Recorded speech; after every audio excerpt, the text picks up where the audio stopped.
Good morning, students. Today we will study next topic of chapter 8 motion, that is displacement.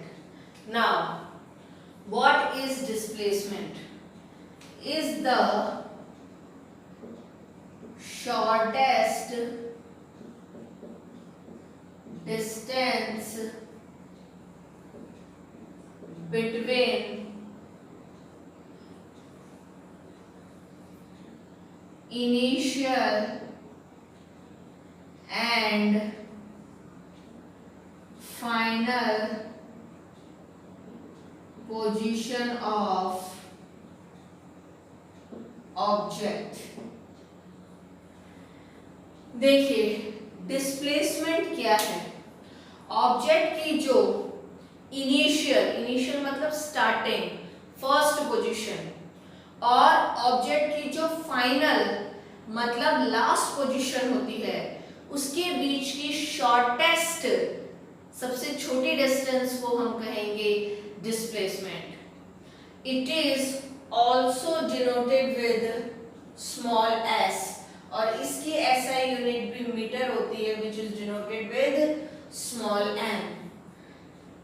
For example, if an object moves from A to B which is 5 meter, then what is the displacement covered by the object? देखिए अगर object A to B move करता है जो है 5 metre तो उसकी displacement क्या होगी। यहाँ पर A इनिशियल पोजीशन है, B फाइनल पोजीशन है, दोनों के बीच की शॉर्टेस्ट डिस्टेंस है AB, तो डिस्प्लेसमेंट हुआ AB that is 5 metre.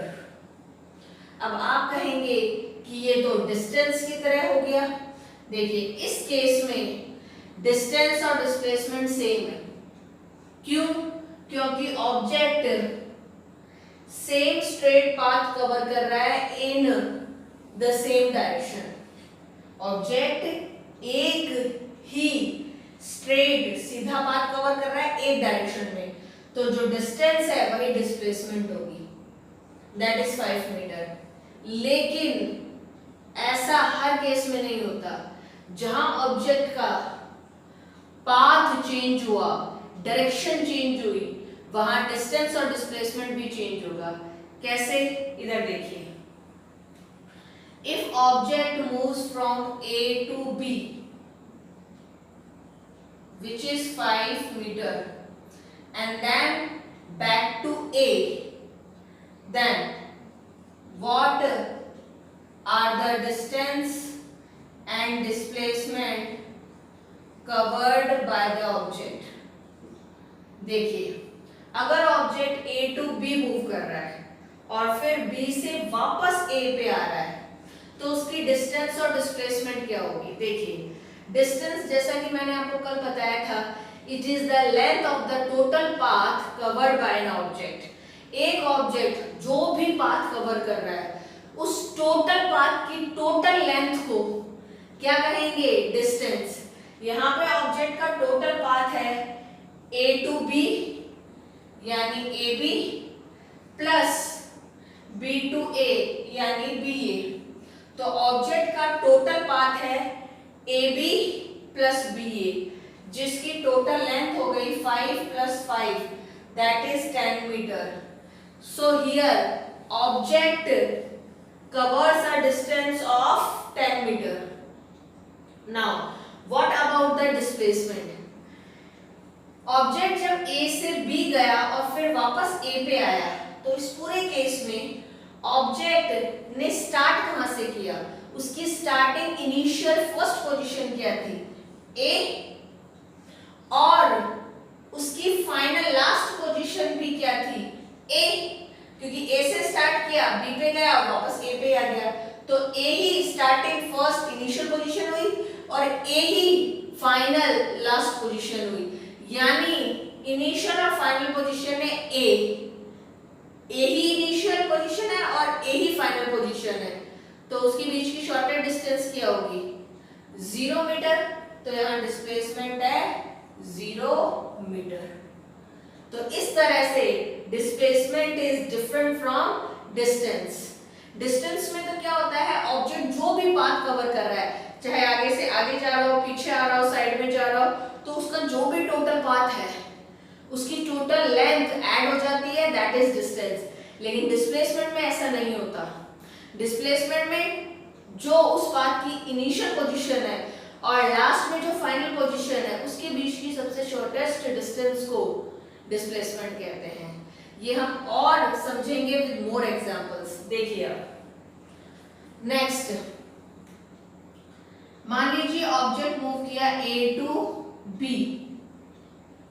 5 metre और B से टर्न बैक करके पीछे पॉइंट पे आया C, that is 2 metre from B। समझिएगा वापस, ऑब्जेक्ट A से B पे गया, object moves from A to B 5 metre and then that object turns back and moves back to a point C, और ये C B से 2 metre पे है। तो यहाँ डिस्टेंस क्या हुई, जैसा कि आपको बताया distance is the total length of the total path covered by an object. Object जो भी टोटल पाथ कवर करता है उसकी टोटल लेंथ को क्या कहते हैं, डिस्टेंस। तो यहाँ ऑब्जेक्ट का टोटल पाथ क्या है, A टू B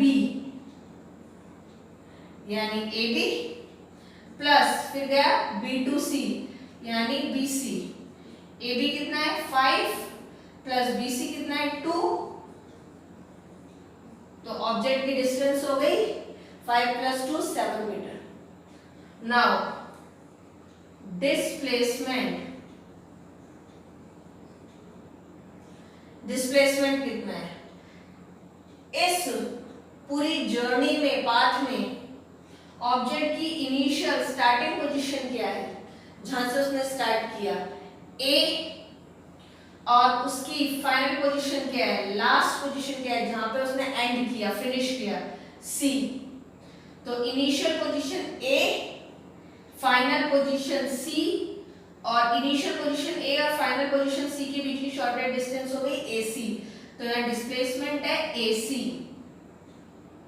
और वो हम कैसे कैलकुलेट करेंगे, AB माइनस BC।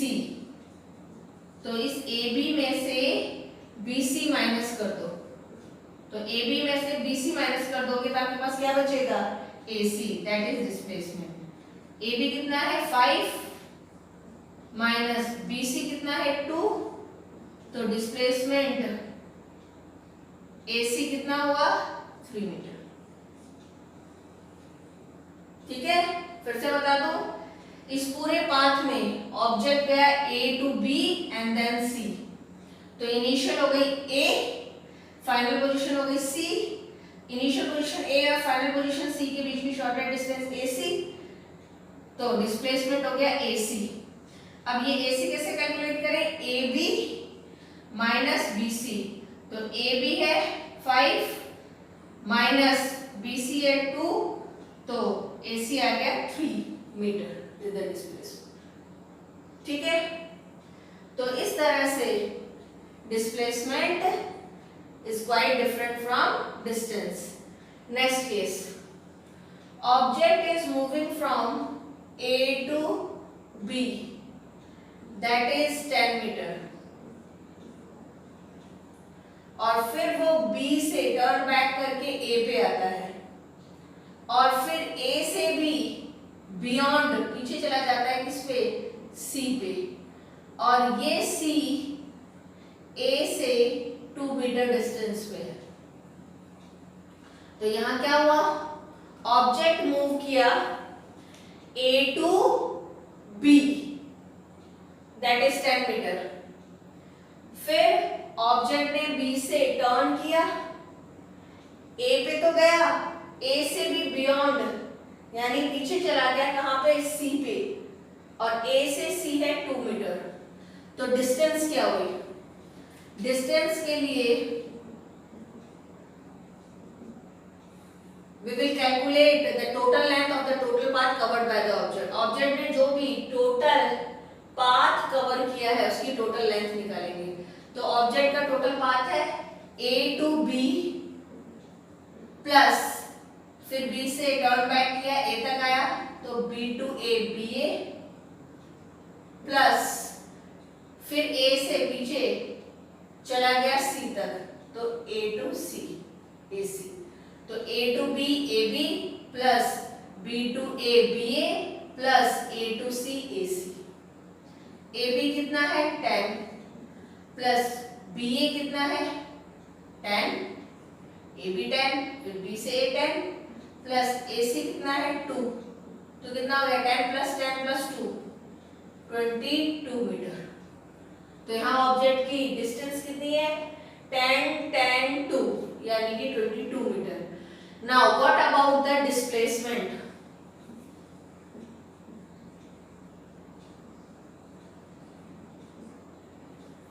डिस्प्लेसमेंट देखिएगा आप, ठीक है। डिस्प्लेसमेंट के लिए सबसे पहले पता लगाओ इनिशियल स्टार्टिंग पोजीशन क्या है, दैट इज ए। ऑब्जेक्ट ने स्टार्ट इनिशिएट कहां से किया ए से, तो ए हो गई इनिशियल स्टार्टिंग पोजीशन, ठीक है। फिर गया बी पे, फिर वापस ए पे आया, फिर गया सी पे, तो फाइनल पोजीशन हो गई सी। तो initial position A, final position C. Initial position A और फाइनल पोजीशन सी के बीच की डिस्टेंस क्या हो गई AC। अब इस AC को हम कैसे कैलकुलेट करें, कैसे करेंगे AB माइनस BC, ठीक है। AB माइनस BC मतलब देखा जाए तो इस BC में से आप इस AB को हटा देंगे तो आपको AC मिल जाएगी। अब आप सोच रहे होंगे कि ये 10 मीटर है AB और BC 10 प्लस 2 12 है, तो मैं 10 में से 12 क्यों माइनस कर रही हूँ, आंसर माइनस में आएगा। तो हमें ऐसा ही करना पड़ेगा, वो इसलिए क्योंकि ऑब्जेक्ट जैसा पाथ कवर करता है उसका जो सीक्वेंस होता है उसी सीक्वेंस में हमारी कैलकुलेशन होती है।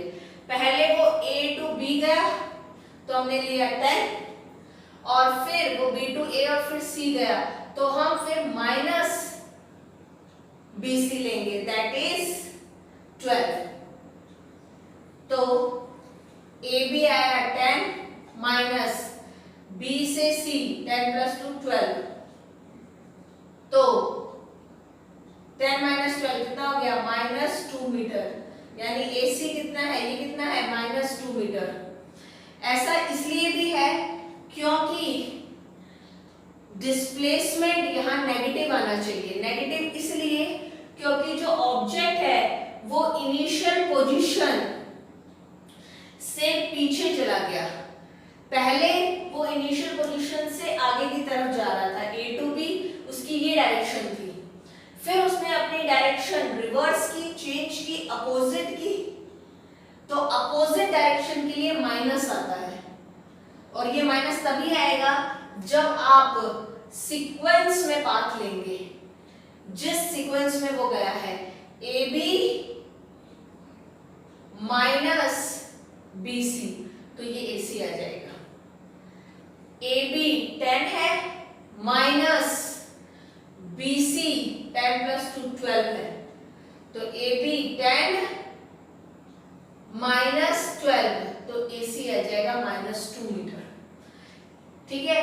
तो डिस्प्लेसमेंट हो गया AC और वो आएगा -2 मीटर, यानी माइनस में वैल्यू आएगी। एक्चुअली ये माइनस अपोजिट डायरेक्शन के लिए है, इसका मतलब ये नहीं है कि 2 माइनस में है, मतलब 0 से नीचे हो गया। आप खुद ही सोचो, ऑब्जेक्ट जब मूव कर रहा है तो मूव कर रहा है तो कुछ ना कुछ तो मूव कर रहा है, ठीक है। तो डिस्प्लेसमेंट 0 से कम क्यों होगा, ऑब्जेक्ट जब मूव कर रहा है, चल रहा है, ठीक है, मोशन में है, तो कुछ ना कुछ पाथ तो कवर कर ही रहा है। तो डिस्प्लेसमेंट 0 से कम कैसे हो सकता है? एक्चुअली ये माइनस वैल्यू या मैग्नीट्यूड के लिए नहीं, डायरेक्शन के लिए है कि ऑब्जेक्ट पहले जिस डायरेक्शन में जा रहा था, ठीक है, उसके अपोजिट डायरेक्शन में डिस्प्लेसमेंट है। तो ऑब्जेक्ट इस डायरेक्शन में जा रहा था, इसके अपोजिट में डिस्प्लेसमेंट है AC। तो displacement is in the opposite direction of the motion.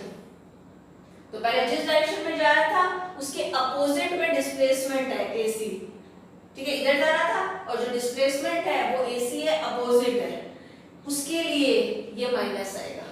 तो माइनस वैल्यू या मैग्नीट्यूड नहीं, अपोजिट डायरेक्शन के लिए है, ठीक है। तो ये हो गया displacement -2 metre.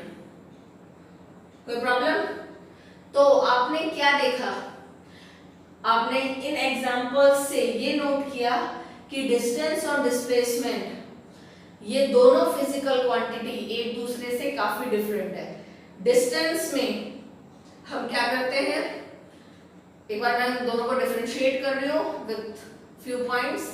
Distance is the length of the total path covered by an object. कोई भी ऑब्जेक्ट जो भी टोटल पाथ कवर कर रहा है, चाहे आगे से आगे जा रहा है या पीछे आ रहा है या साइड में जा रहा है, जो भी पाथ कवर कर रहा है उसका टोटल पाथ की टोटल लेंथ को हम क्या कहेंगे? डिस्टेंस। तो मतलब वो जो भी पाथ कवर कर रहा है, आगे से आगे, आगे से पीछे या और पीछे या साइड में, तो जैसा भी उसने पाथ कवर किया, ठीक है, उसकी टोटल लेंथ को हम ऐड कर देंगे, दैट इज डिस्टेंस। तो distance is the length of the total path covered by an object, whereas displacement is the shortest distance between initial and final position of an object. Second point, distance एक scalar quantity है, जो मैंने आपको पहले भी बताया है, which needs only magnitude, not direction, to get described or calculated. जिसे डिस्क्राइब या कैलकुलेट करने के लिए हमें सिर्फ मैग्नीट्यूड वैल्यू की जरूरत होती है, ना कि डायरेक्शन की। Whereas displacement is the vector quantity which needs magnitude as well as direction to get described or calculated. Displacement को कैलकुलेट या डिस्क्राइब करने के लिए आपको मैग्नीट्यूड यानी वैल्यू और डायरेक्शन दोनों की जरूरत है। थर्ड पॉइंट, डिस्टेंस कभी भी 0 नहीं हो सकता, ठीक है। इफ ऑब्जेक्ट मूव्स, अगर ऑब्जेक्ट मूव कर रहा है तो डिस्टेंस कभी 0 नहीं हो सकता। आपको देखिए, आपने इतने केसेस पढ़े, डिस्टेंस 0 होगा, ऑब्जेक्ट चाहे आगे से वापस पीछे आ गया हो, ठीक है, तो क्या होगा? आगे से पीछे आ गया हो तो उसका आगे वाला पाथ पीछे वाला पाथ दोनों की लेंथ ऐड हो जाएगी, तो डिस्टेंस अपने आप भी 0 नहीं आएगा। तो डिस्टेंस कभी 0 नहीं हो सकता, it can not B 0 if object moves. लेकिन डिस्प्लेसमेंट कैन बी 0, ठीक है, डिस्प्लेसमेंट 0 हो सकता है। जैसे ऑब्जेक्ट आगे गया फिर वापस पीछे आ गया, तो जो उसकी इनिशियल है वही फाइनल पोजीशन है, शॉर्टेस्ट डिस्टेंस क्या होगी? 0। तो displacement can B 0। Fourth point, distance can not be less than displacement.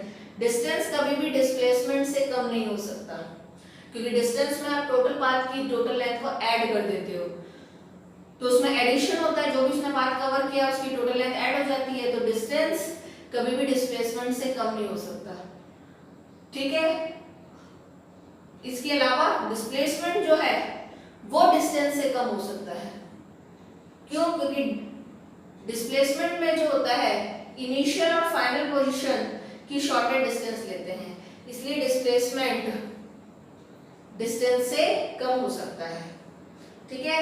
So distance can not be less than displacement, but displacement can be less than distance, ठीक है। Next point, distance can be equal to displacement, और उस side हम बोल सकते हैं displacement can also be equal to distance. Distance और displacement दोनों इक्वल हो सकते हैं। कैसे?